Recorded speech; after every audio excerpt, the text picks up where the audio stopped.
Hey, what's up guys? This is Anthony from Anthony's Customs, and for this review, I'm making another video of a figure that's not going to sell a bunch and won't get a bunch of views, but is important to review nonetheless. This is the Jada Toys Mega Man Bubble Man, the most iconic of all the mans. I'm joking. I didn't know Bubble Man was a thing. Like, I know some of them. I don't even think they're called Mavericks until X, right? Is that a thing? Like, I'm not a Mega Man guy per se. I want to be. I never played the games that much, but I love the concept of the games. I love the character designs. I like it's just a fun thing. Retro, all that kind of stuff. I love it, and I'm happy to support a company putting out good products like this. And we're going to talk about that a little bit more. So let's go ahead and get it off the stand and take a closer look.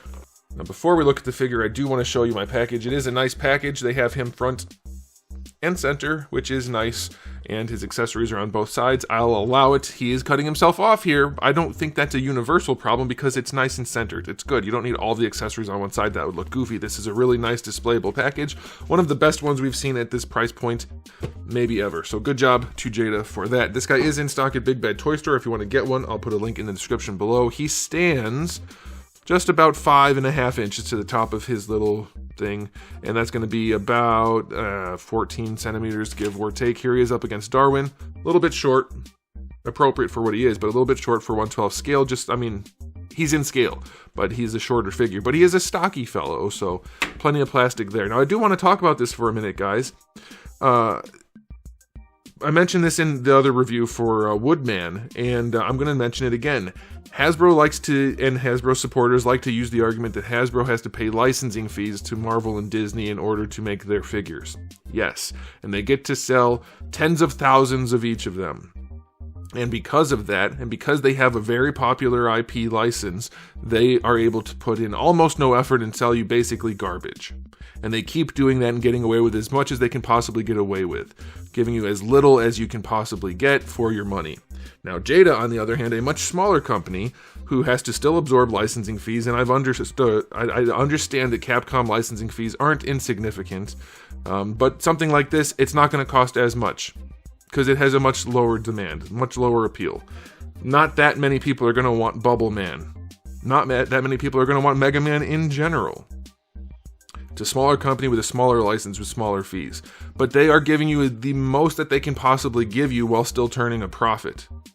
They are giving you the best that they can make, it seems. I mean, obviously, there's probably some degree of variation there, but I can only go by the product that they're putting in front of us.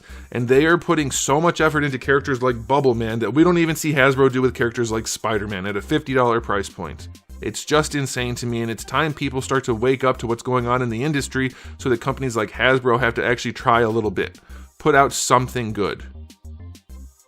So, all that said, the question of the day, are you watching this just to support the channel? Do you actually care about Mega Man and Bubble Man, or what's your stance on that whole situation?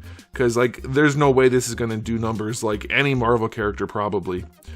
For me or for Jada. So it's just very interesting the amount of effort that gets put in, effort and care that gets put into something that few people will see versus something that tons of people will see but is actual dreck. So that's that. Let's talk about the aesthetic on this guy. Love the varied finishes. We have gloss for the green throughout other than the hands, which makes sense. Yellow here is glossy. Not everywhere though, some parts are like a satin finish. Same thing with the blue, and then we have the gray. We have tons of paint, almost all unique sculpt. Like maybe they've reused the thighs or will reuse the thighs, like I said, or maybe the biceps. Like it's almost, I guess possibly on this guy, even the arms. There's some reuse potentially, but either way, it's mostly, at least mostly, all new sculpt. Lots of paint, plastic variation. It looks really, really nice for what it is. And we'll see in a little bit, the articulation is surprisingly functional too. So yeah, he looks great. They even have the clear lens over the mask. It doesn't look like it in the package or in a lot of the photos, but he does. He's got the sculpted eyes underneath and the clear lens, which is very, very nicely done. Jada is putting a lot of love and attention into these figures. I can't help but support them. That is exactly what companies need to be doing to earn our money, not to be just like strangleholding people because they have the Marvel license. Who cares? Stop buying Marvel crap just because it's Marvel, guys, or DC or whatever it is. Make these companies make good product by not buying the crap. This figure looks great. 9 out of 10 for the aesthetic. As for accessories, we have a whole ass alternate head that is more effort into this head than a whole Marvel Legends figure most of the time. Same transparent plastic over the eyes. The eyes have a different paint job. All of the other sculpted parts and painted parts are still there. It looks great. Oh, I forgot to mention, he has shading throughout him too. Super subtle shading on a lot of the green parts. I didn't mention that, I needed to. It looks great. The alternate head is awesome. We have a total of four total hands, including 2 alternate hands. But then you also get the alternate Buster style thing, because he's got the Buster on one side and then the regular arm too. And they're interchangeable. The Buster doesn't work as well on one side, but it's still interchangeable, and that's a... They're giving you everything they can. They could have easily just given him the one arm, and they didn't. And then you do get the stand and the effect part. Like, it's the most basic of effect parts, but it is a bubble-looking effect part, and they included it. You're getting so much more for your money from this company, it's nuts. 9 out of 10 for accessories as well. It's just offensive at this point what other companies are doing when Jada is doing this. Alright, and then they do even more for their Street Fighter line. It's just nuts. Okay, let's talk about the articulation. You would think, well, he barely can move. And this is the problem I had with the Figure Arts Mario back when it came out. He had a similar situation where it looks like you won't be able to move the head, and they made it so that you really couldn't move the head. This guy's head works surprisingly well because of the way they designed it. The neck is on a joint, and then they have a double ball peg at the top here. You don't see the neck, and that was the thing I argued about Mario. I said, he doesn't even have a neck, and people said, well, he's not supposed to. You don't need to see it. He needs to have it, though. Like, Mario does have a neck. He's still a human, but that allows you to actually pose the figure. Is it the most range ever? No. You still have limitations, but they put 3 joints behind a head that you can't even see the joints in, just so that you could pose it normally. That's the kind of thing these companies need to be doing. The shoulders, they're going to be limited by this piece here, but he does get his decent amount of range in there, and they go up nicely, no problem there. He actually functions better than Woodman in the shoulder because he doesn't have that weird angle built into him. The arm can obviously bend at the elbow, and that's where you get your rotation as well. Paint job inside the little Buster is nice. It rotates there, like I said, and then the wrists have a swivel and a hinge as well, so he poses just fine for what he is. His abdomen, surprisingly well articulated. It's going to be everything you will need to do with this guy. It'll rotate, it leans in every direction. It is perfectly acceptable. They put enough effort into these goofy ass, chubby, undesirable designs that they are making good products. It's just, I can't stress it enough how much people need to resist buying crap from companies just because of the license they hold. You don't need to buy the next Spider-Man figure. You don't need to buy the next Batman figure unless it's good. Then buy it all you want. But if you keep buying bad ones, they're going to keep making bad ones, these other companies. So yeah, you already saw his hip and thigh swivel work just fine. His knee joint, not the best range, but it's plenty.